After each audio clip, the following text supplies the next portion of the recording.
Welcome, SlyVinyl listeners from around the world. As always, I'm your host, Eric Hughes, and today our guest is a songwriter who produces his own unique sound of dreamy electro-pop fused with down-tempo electronica. Joining us all the way from Dortmund, Germany is Julian Prott, aka Hazy Mountains.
Welcome, Julian. Thanks for joining us. Hi, Eric. Thanks for having me.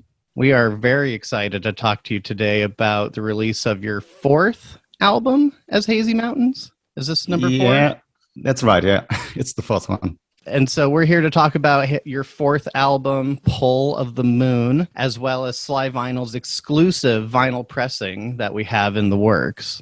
But before we get into that, I wanted to dive a little deeper into the origins of Hazy Mountains as a solo project for you. Because you were in a full-fledged band prior to starting Hazy Mountains, were you not? Yeah, that's right. I guess I should start even before that, at the end of the 2000s, I guess, 2008 or 9, I started writing songs. I didn't really know what I did there at the time, but I recorded some music. And yeah, shortly after that, I formed a band with some of my close friends called Shoreline Is. We played indie rock, you could call it. Yeah, which sounded like so many bands at the time, like Wild Nothing, Beach Fossils, this beachy indie rock kind of sound. Yeah, but even with the band, I already wrote whole songs and presented it to them. So there was always this urge to write the whole song.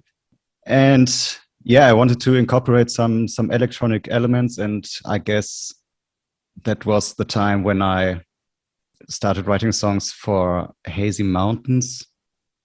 I wrote songs like Regret and You. Those were the first two ones that came out on my first EP in, 2011. 2011. You've been performing as Hazy Mountains for just almost a decade now. Yeah, sounds crazy. Where did you come up with the name Hazy Mountains, and what does it mean to you? Really not so interesting. Actually, once I looked out the window and then there were some mountains covered in some kind of mist, so they looked hazy. But also you could say that my songs sound kind of like Hazy Mountains. I don't know if that makes sense. Your songs have this kind of like you could say they have this hazy, kind of ethereal atmosphere to them. So I think you're right. Aptly named, my friend. Yeah. Thank you.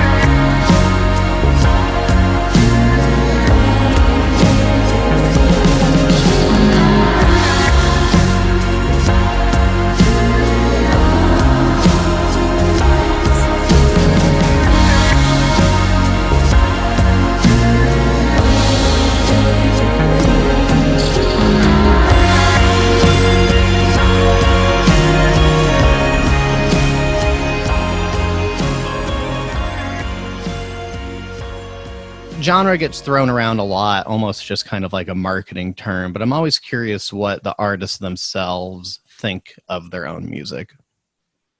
Yeah, that's like the hardest question you could possibly ask.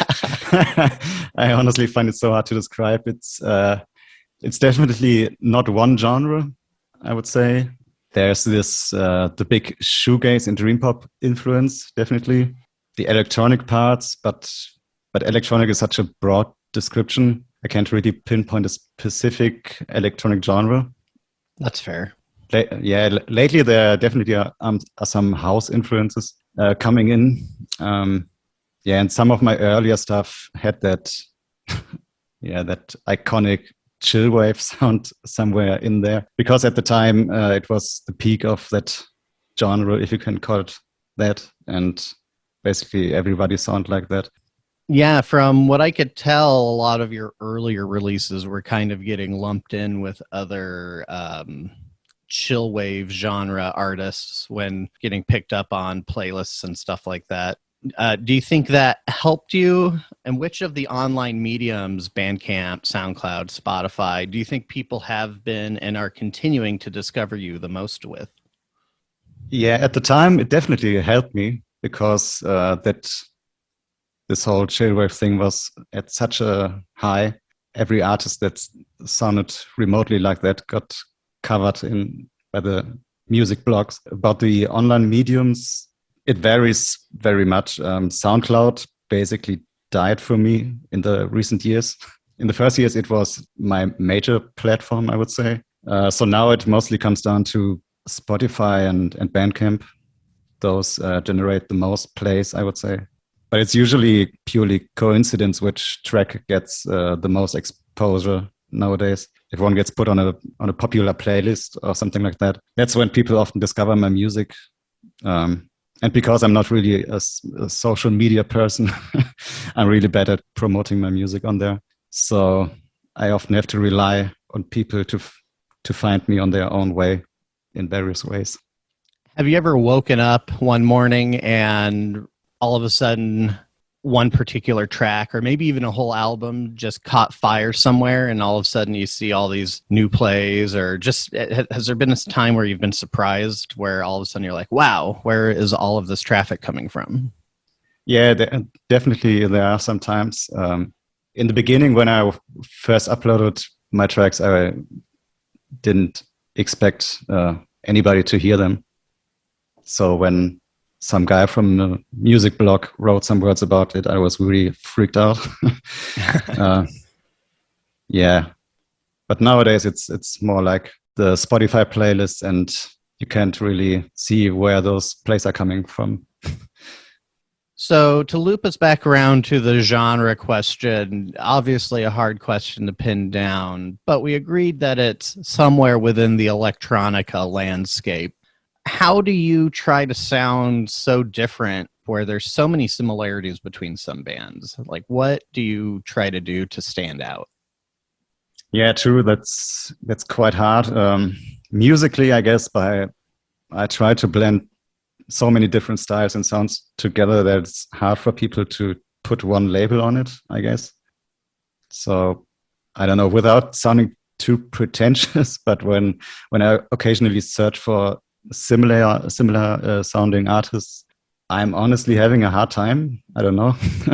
But maybe that's what every artist thinks of themselves. Or am I totally wrong here? As a creative person, it can be hard to judge yourself against others. And it's often really, sometimes it takes someone from the outside who will come in with that perspective of, oh, your sound reminds me of this band or that band. And sometimes you might not even agree, but then you maybe dig into it a little further and you start seeing, the similarities that individual was picking up on. Yeah, totally. Yeah. So when you're the person that's creating the tracks and know all the insides of it, it's really hard to see similarities to other artists.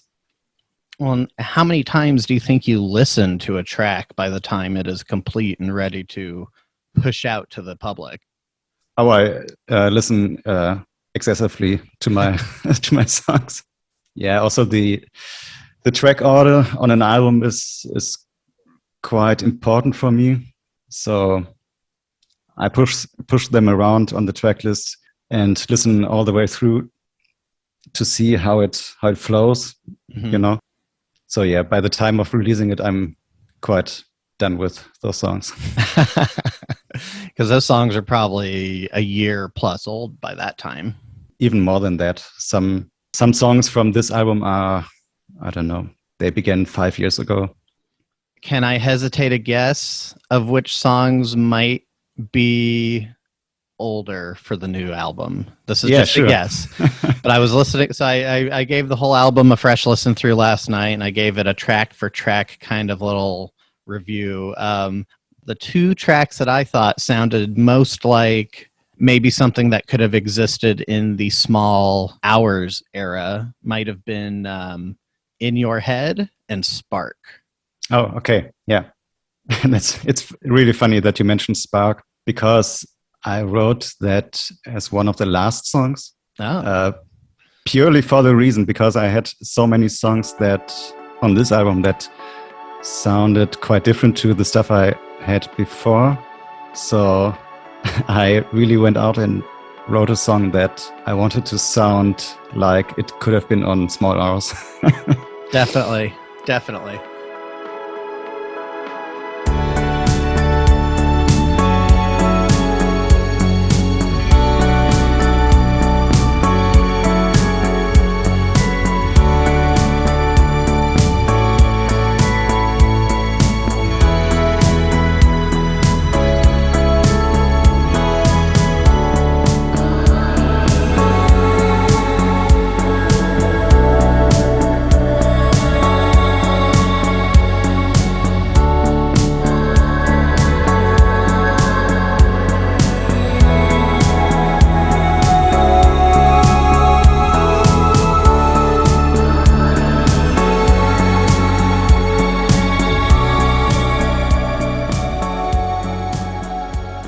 In Your Head is aptly named. That track is really an earworm for me. I will go days later after listening to it, still humming along.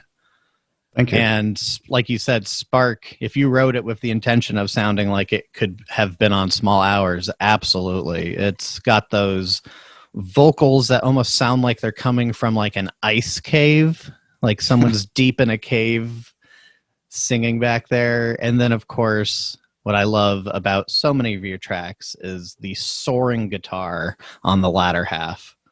And I wanted to ask you about that. You, from what I can tell from your previous band, you played guitar, correct? Correct. In the band, I played guitar.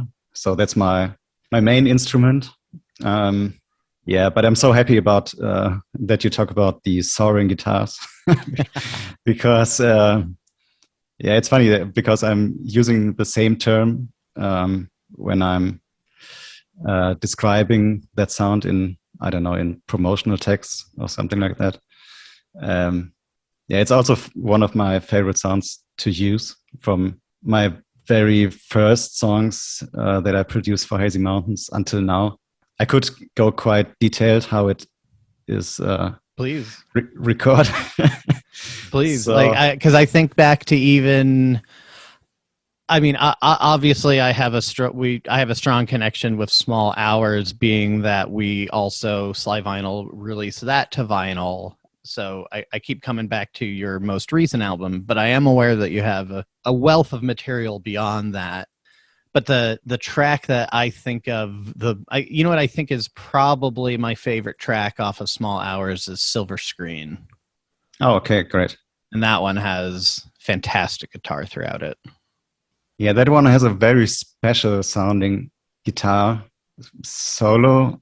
Yeah, basically it's my beloved Fender Jazzmaster, and I've got a quite big pedal board here in front of me, too big honestly. But for Hazy Mountains, I'm mostly using software plugins for effects like that. Yeah, the soaring sound definitely has its origin in the shoegaze music. Mm-hmm. Especially, that signature sound from Slowdive. At one time, I even bought the exact effects processor they used at the time. It's just a preset on there. You dial that in and get their sound. It's quite funny, but I actually never recorded with that. It's more the idea to use a guitar and make it sound like a heavily reverberated synthesizer, I guess. On some of the tracks, listening back, I even noted, is this a guitar? To myself, I noted, is this guitar or synth on some of the tracks? Because just knowing how you probably produce this stuff, I could imagine you producing a similar sound either way, or even hooking a guitar up through, different pedals and stuff like that to make it sound like a synth. Yeah, right. So for this specific sound, the big secret is to not use a guitar amplifier, just the direct signal, and you put that through a big reverb. Long spring reverbs work best for me because they got this splashy quality to them. And after that you put it through some kind of overdrive distortion. That's a big thing, that you put the overdrive after that, because then you're also distorting the reverberated signal, which gives it this sometimes uncontrolled behavior. And it sounds so much more powerful this way, in my opinion. So nothing really special in the end, and it's quite easy to replicate. But I love that sound so much. Yeah, and especially with the track you mentioned from Small Hours, that there's one more thing where I played the guitar strings with a screwdriver. Ooh. I got that technique from post-rock band Godspeed You Black Emperor. I love Godspeed You Black Emperor. Yeah, I saw them playing the guitar with screwdrivers, but it actually works and it sounds amazing. Have you ever caught them live? Yeah, I did at a festival in Poland, I guess. Yeah, I've seen them twice, and each time it has been an exhausting experience, but in like the best way. Totally. Because it can take a lot out of you. It is quite the experience. Yeah, and in the end, they played 3 songs for 2 hours. Oh yeah. And you better hope it's one of your favorites, because then you're stuck listening to a 30-minute. Right. No, they're that's an impressive one. That's a band I'll continue to go see live. Speaking of playing live, have you ever performed live as Hazy Mountains? And if not, do you think there's even tracks that you could play live solo? I actually did 2 times with a friend of mine playing guitar and me doing all the other stuff. But that's already a few years ago. But it's honestly such a struggle to play these songs live. They are absolutely not intended to being played live, because I'm not thinking about that at all when I'm creating them. So I incorporate parts and huge amounts of layers that are almost impossible to recreate in a live situation. Also with the vocal samples I've got in there, I find it kind of strange to have them playing without anyone on stage actually singing. So I don't know, it's strange. Do you ever think, though, I could do this song live? There are a couple of songs that I could do live, yeah. I guess some of the more electronic leaning songs. I think you could get away with having the vocal samples playing as well as just part of the soundscape. I think you could do it. I say do it. Go play live. Yeah, let's see what happens.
So you play the guitar and you do a lot of other things digitally, using your computer, but do you use other actual instruments at all while recording Hazy Mountains tracks?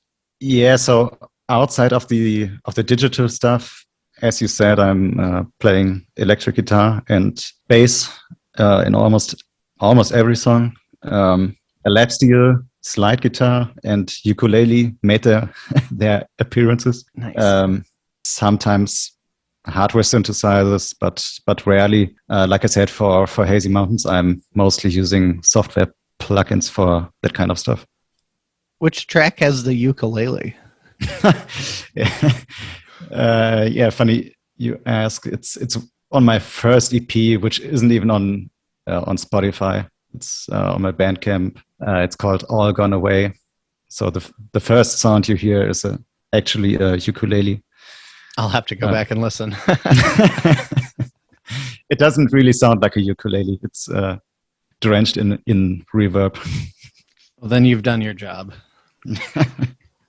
We mentioned the vocals. Your material, I would say, I would consider to be instrumental, even though there are sampled vocals within it. But it kind of does just ride that line. Do you ever actually sample your own voice for the purpose of layering into a track and modifying it or warping it or anything like that? Or do you mostly get your vocal samples from? Yeah, that's mostly the most difficult part for when I'm recording a song. So the vocals mostly come at the last second, and I'm trying to put something over there that somehow fits the song. Yeah, it could be some old song from the 60s where they panned the music left and the vocals right, so it's easy to record from that and make it somehow my own. Yeah, so I'm cutting these vocal lines apart so that at the end I've only got these syllables which do have some human voice in them, but they don't make any sense, and I'm rearranging them to give this melody that I'm having in my head. Yeah, sometimes if you're sitting there trying to listen to like what's the lyrics, what are they saying, Yeah. you No. you will be hard pressed.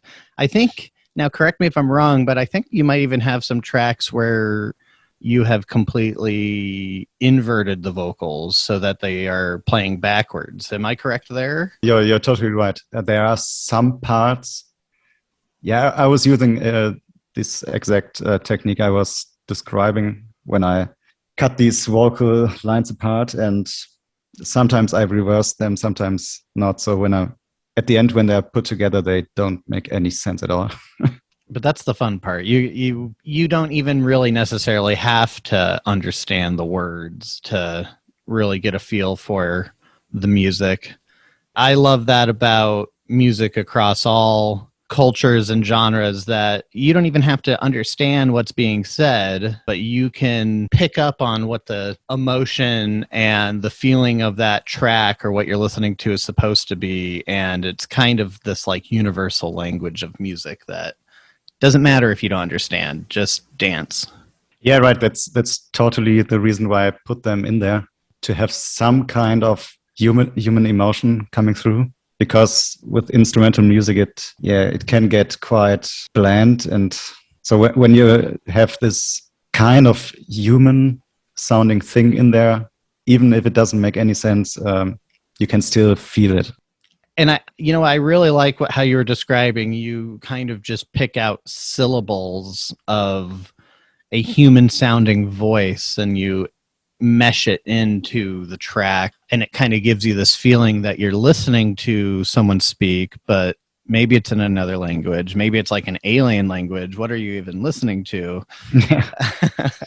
Because you create not only the atmosphere that you do with the vocals, but just the dreamlike state that a lot of your tracks put you in. It's very atmospheric. You very much feel like you're transported to another world. And I would say a lot of your music it's very epic. It's almost like there's tracks that I could envision them being in like a sci-fi action movie or even if it's just like the opening credits, or even if it's just like one of those epic movie trailers where even if the movie doesn't live up to the trailer, you go back and you watch that trailer because the song they used was so good and the way it was edited was so good.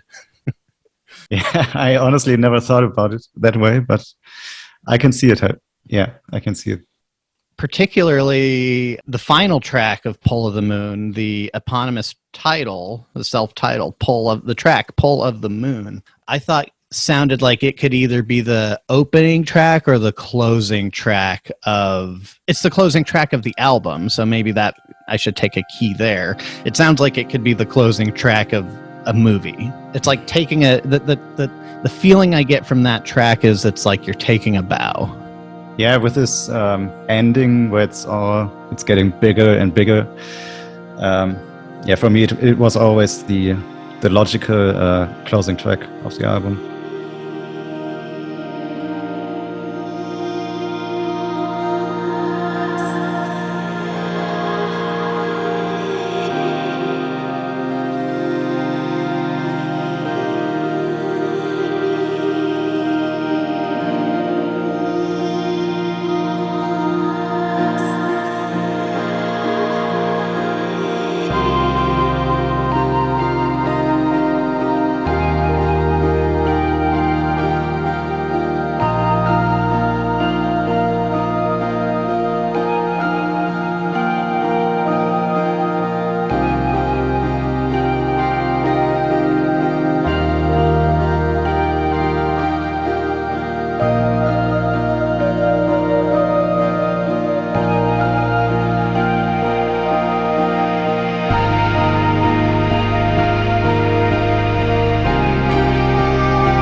Tell me why you ended up naming the album Pull of the Moon.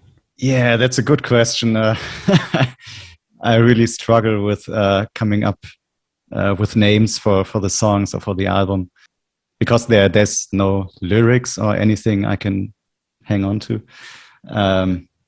So yeah, why did I call it Pull of the Moon?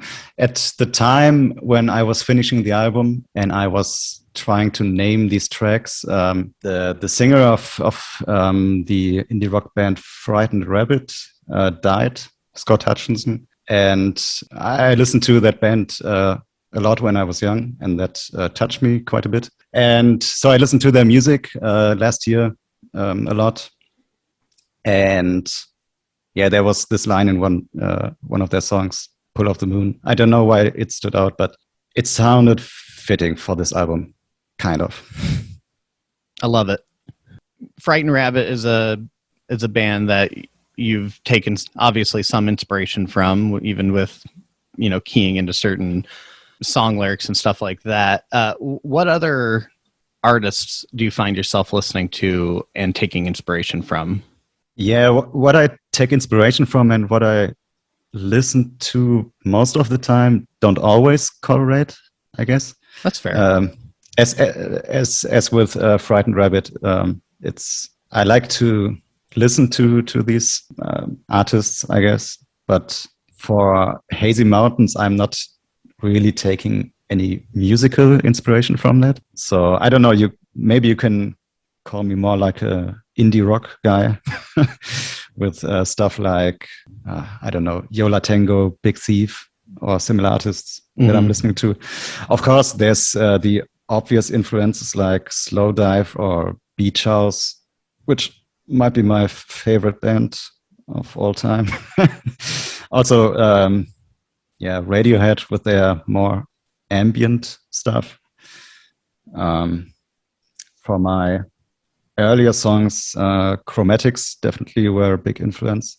And for the electronic influences, I have to mention Nicolas Jarre. Basically everything he does, but especially his Against All Logic stuff that could influence the Pull of the Moon album quite a lot. So let me throw you what I think are my top 3 tracks off of Pull of the Moon. and I'll tell you why I love them. Okay. Let me just say in no particular order. However, if I had to pick one, I probably could tell you what my number one was. But in no particular order, Sugar Rush. I love this track so much. I think it was maybe the first track I listened to when you were sending me over some of the material, but that looped vocal hook that you have and the arpeggiated synths over top, and you've got this chill as fuck bass line running through the background. Is that your bass? No, that song is heavily sample bass, more like any other. But that bass, that's me playing it. Yeah. Yeah, it sounds so good. I love it. Next, I love Something I Want to Say. It might be the most fun track on the album. It always makes me want to get up and just dance no matter where I'm at. It's got this like catchy beat. The vocals are fun, and they kind of just encourage you to like, come on, join on in, get in here. Yeah, those two songs, Sugar Rush and Something I Want to Say, are probably the songs that sound nothing like I've done before. So yeah, funny you mentioned those two.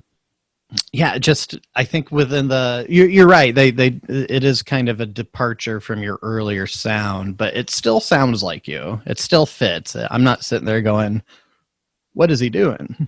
Okay, that's good to know, because that was my number one fear after putting together the track list, that it sounds totally out of place. So I'm glad. No, I think you did a good job with the track choice. You have, like you said, with like Sparks, you picked some other tracks to kind of like bring the package back into the Hazy Mountains realm of, what your fan base might be more familiar with.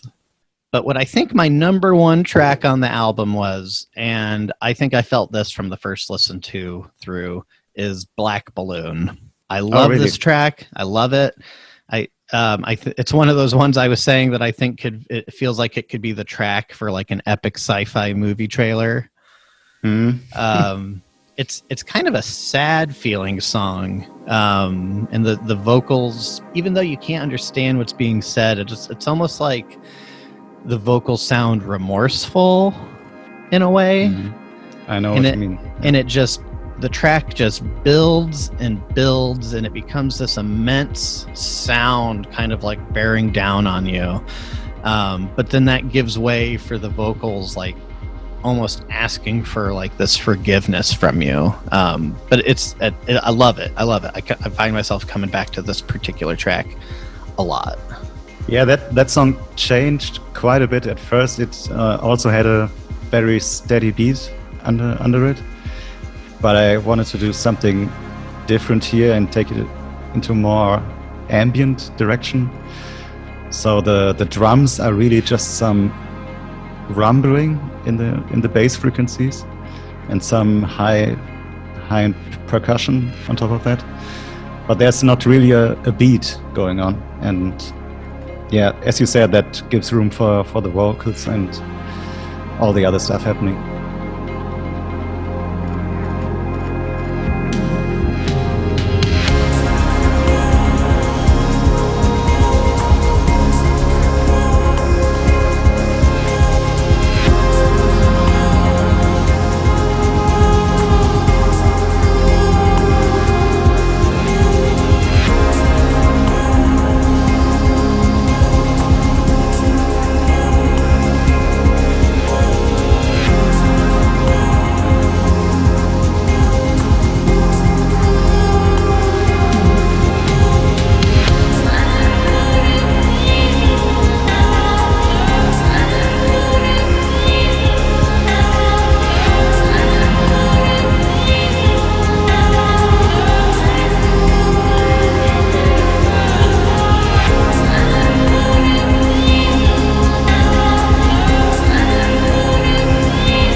This is SlyVinyl's 20th exclusive release, and we, like always, have done it up.